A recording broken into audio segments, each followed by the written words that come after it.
Hey y'all, Dennis here, Muddy Water Search and Recovery.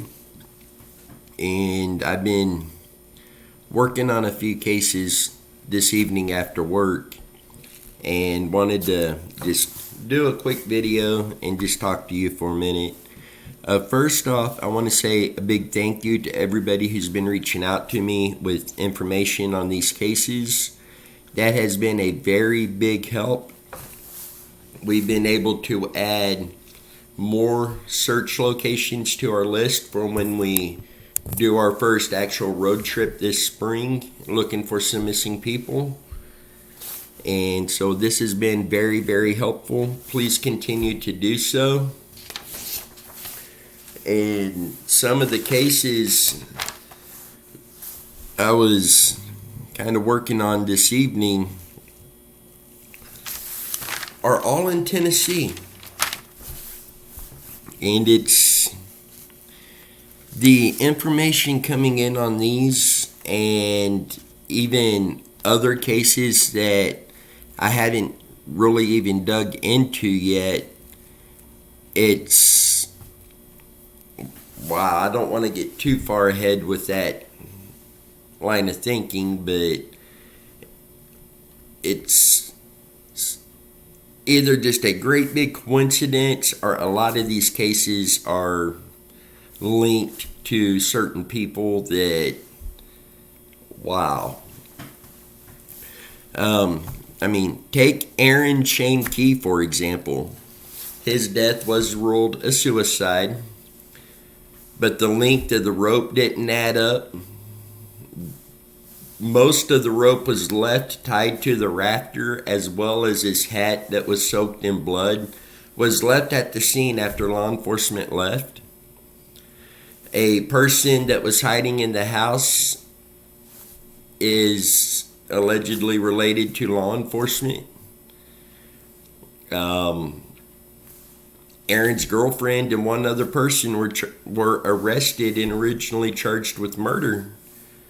That didn't go nowhere, and it was ruled suicide, but the autopsy did show like a faint purple mark around the throat, but no internal damage, no broken neck, nothing crushed, no rope burns. The blood pooling, all of that was not consistent with the hanging. That, I feel 100% Aaron was not a suicide. And so, I'm going to go over a few different cases here. Some of these, as I go over, you may wonder why you think that's connected. There's a lot of information I cannot come on here with yet that's been coming in from people that has just blown me away. We got Joshua Bohannon. Joshua is still missing. Allegedly, his wife may have been having an affair, cheating on him. The wife's story about the abandoned house at the park, the fact that her story has been inconsistent. I've had a few of you reach out to me and tell me that other people who have come in and tried to search for Joshua Bohannon has basically had a tough time with law enforcement, being run off, told they're not allowed to help, etc. You've got a missing person here you haven't found, and you're going to run away people that are actually trying to help. The way we look at this when we go out to do a search, we're there to help the family and to find the missing person. In a roundabout way, that could be very helpful to law enforcement, especially if something is found and turned over to them. But my goal, my focus is being there for the family and helping the family find answers. just blows me away. Somebody can not want somebody to be doing that. Some cases I could understand, but at least to a point. You've got Caitlin Ledbetter. She allegedly had an argument with her dad when she left in pajama shorts, a t-shirt, and no shoes and went off through a wooded area. The house that they were living in shortly after burned down, and her dad's girlfriend was found deceased inside. It's like, yes, some things can be coincidences, but I'm going to leave it at that at the moment. Got Summer Wells case out of Tennessee, and some of you are going to, where does Summer fit into this? May or may not. But her mother's body language on Dr. Phil showed she's hiding something. As the body language expert said, and Dr. Phil said, she could know that she's hiding something. She could be hiding something and not even know it.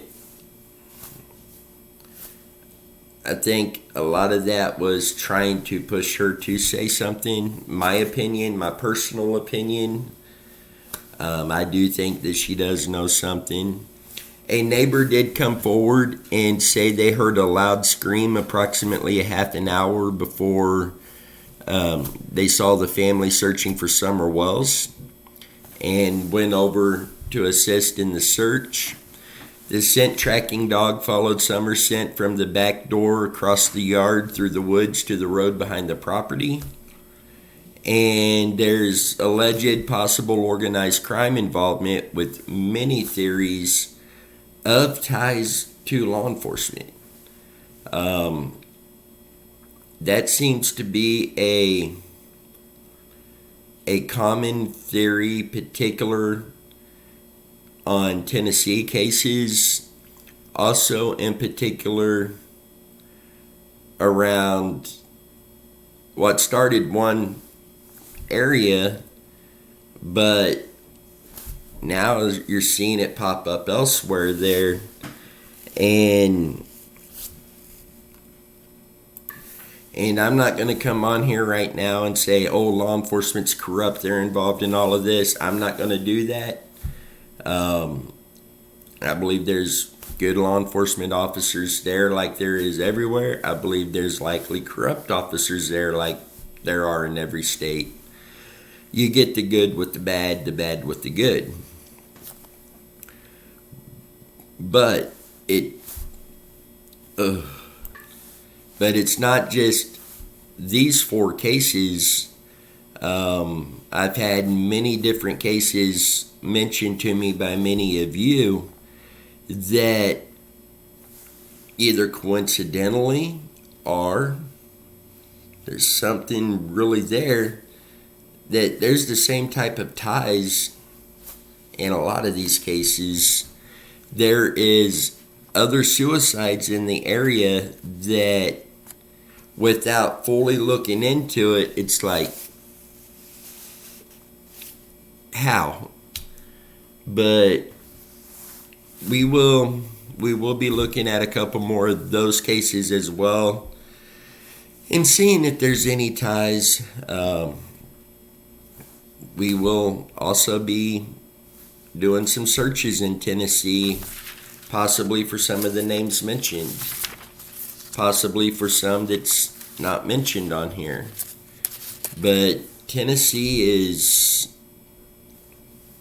there's a lot of questions, and any type of answer that is given only brings up more questions. And I'd like to hear from you on this. What are your thoughts on these cases in Tennessee? And just to make it easier, right now, Aaron Shane Key, Joshua Bohannon, Caitlin Ledbetter, and Summer Wells. Either comment your thoughts, send me an email with your thoughts, call me, text me. All my contact information will be down here in the video description. But let me know what your thoughts on these. And if you had the name and details of a case similar in that area, please contact me, let me know, so we can kind of give that a look to see if it ties in. Wow. So with that, don't forget Sunday evening, we will be doing our normal weekly live feed, 7:30 p.m. Central Time. Aaron Shane Keys, Sunday, I will be doing a podcast episode. Aaron's mother has agreed to join me on that podcast to discuss the case for Aaron Shane Keys, or Aaron Shane Key. And Dan, if he's available, may be joining us on that podcast as well. After that podcast is recorded and uploaded over there, we'll jump on and do a quick video, or we'll do it on the live feed and share the link to that podcast episode. You're not going to want to miss out on that podcast episode. So with that, let me know your thoughts on these cases. Let me know any other case in that area that may be similar.